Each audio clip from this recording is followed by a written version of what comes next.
আজকে আমাদের মহাসড়কের দিন। আমি সবসময় বলি যে আমরা এই বাংলাদেশের বাঙালি জাতি আমাদের যে সৌভাগ্য আল্লাহ দান করেছেন এটা অন্য কোন জাতিকে মনে রাখতে হবে। আমাদের ভিতরে এই বাংলাদেশে বাঙালি জাতির ভিতরে আল্লাহ পাক একই বংশের ধারায় ঊনবিংশ শতাব্দীতে একজন মুজাদ্দিদ তৈরি করেন। তিনি হচ্ছেন আমার দয়াল দাদা যান গাউসুল আজম খাজা বাবা শাহ এনায়েতপুরী রাহমাতুল্লাহ, এবং তারই সাহেবজাদা দ্বিতীয় সাহেবজাদা হযরত খাজা বাবা সাইফুদ্দিন ধর্মের তলোয়ার, তিনি বিংশ শতাব্দীর মূল। এভাবে হয় না। আমার দয়াল দাদাগণ ঊনবিংশ শতাব্দীর মুজাদ্দিদ এবং বিংশ শতাব্দীর মুজাদ্দিদ হচ্ছে আমার দয়াল বাবা, যাকে আমরা এই 30 দিনে হারিয়েছিলাম। আজকের এই দিন আমাদের জন্য পরম শোকের দিন। এটা সত্য যে আশেক মাসুকের যে খেলা, এর থেকে বড় ব্যথা কিছুই থাকে না যখন আশেক তার মাসুককে হারায়। আমি ওই দিন 1993 15 অক্টোবর 30 আমি অন্তরে হাড়ে হাড়ে পেয়েছি। এই দিনকে হাদিস শরীফের ভাষায় বলা হয় ইয়ামুল বেসাল, ইয়ামুল বেসাল, বেসালাতের দিন। বেসাল আরবি শব্দ, যার মানে হচ্ছে মিলনের দিন, আল্লাহর সঙ্গে মিলন। আল্লাহর ওলি আল্লাহর সঙ্গে মিলন হয়ে যায়, ইন্তেকাল বলা হয়। আল্লাহ ইন্না আউলিয়াল্লাহি লা ইয়ামুতু বাল ইয়ান্তাকিলু মিন দারিল ফানাই ইলা দারিল বাকা। আমার দয়াল নবীজি বলেন, আল্লাহর ওলিগণ নিশ্চয় নিশ্চয় আল্লাহর ওলিগণ মৃত্যুবরণ করেন না, বরং তারা এই ধ্বংসশীল জগৎ থেকে চিরস্থায়ী জগতের দিকে প্রস্থান করেন এবং তারা আল্লাহর সঙ্গে মিলন প্রাপ্ত হন। এই জন্য বলা হয় ইয়ামুল বেসাল। আমি এই দিন খুব চিন্তিত ছিলাম। খাজা বাবা বলতেন যে বাবা, এই ছোটবেলা থেকে আপনাদের সাথে শম্ভুগঞ্জ লালকুঠি দরবার শরীফে এই ছোট থেকে আমি ক্লাস 6-7-এ 6 থেকে 5-7-এ এসে ময়মনসিং মৃত্যুঞ্জয় স্কুলে ভর্তি হলাম। তারপরে এইটে উঠে জেলায় ছিলাম। এইভাবে আমাদের এত অল্প বয়সে আব্বা জানিস ওইখানে লালকুঠি দরবার শরীফে, ওখানে যে পরিবেশ কিন্তু অনুকূল ছিল না। এই প্রথম পরশ শরীফ আব্বাজান করলেন 18 ফাল্গুন। ওদের কিন্তু রবিবার হিসাবে হয় না, কিভাবে কি হিসাবে হচ্ছে 18 ফাল্গুন হিসাবে।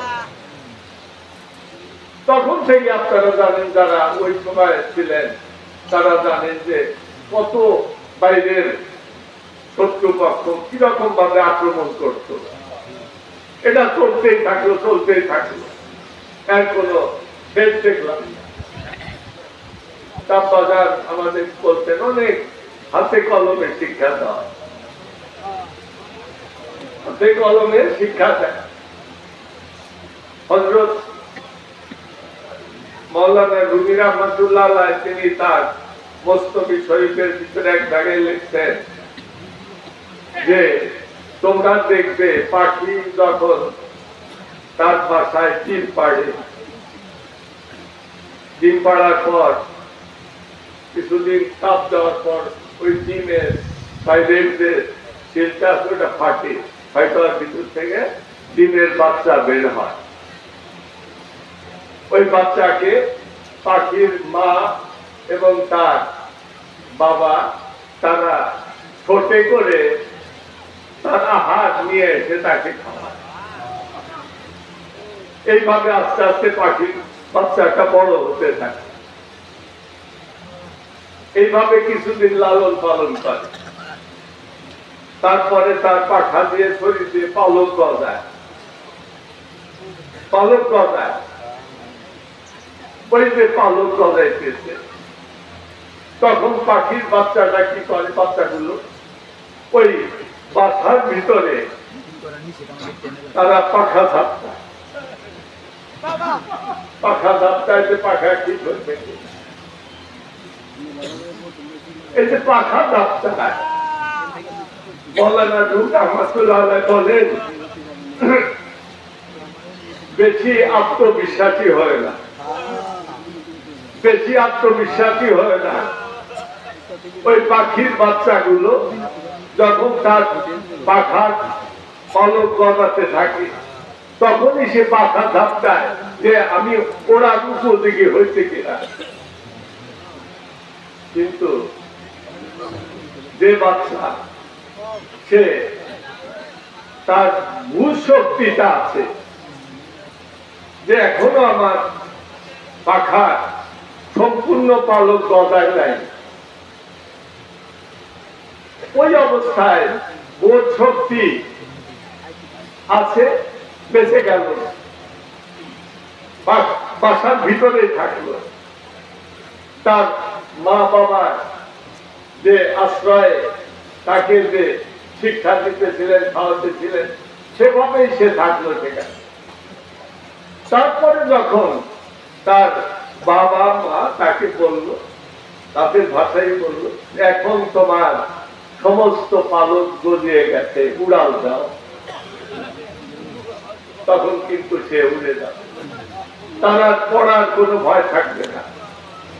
মাওলানা রুমি রহমাতুল্লাহ আলাইহি যে এত বেশি আত্মবিশ্বাসী হয় না, তোমরা তরিকতপন্থী, তোমার পীর কিন্তু তোমাকে তোমার ওই পাখার পালক গজানো পর্যন্ত তোমাকে তিনি ওইভাবে পালন করতেছেন।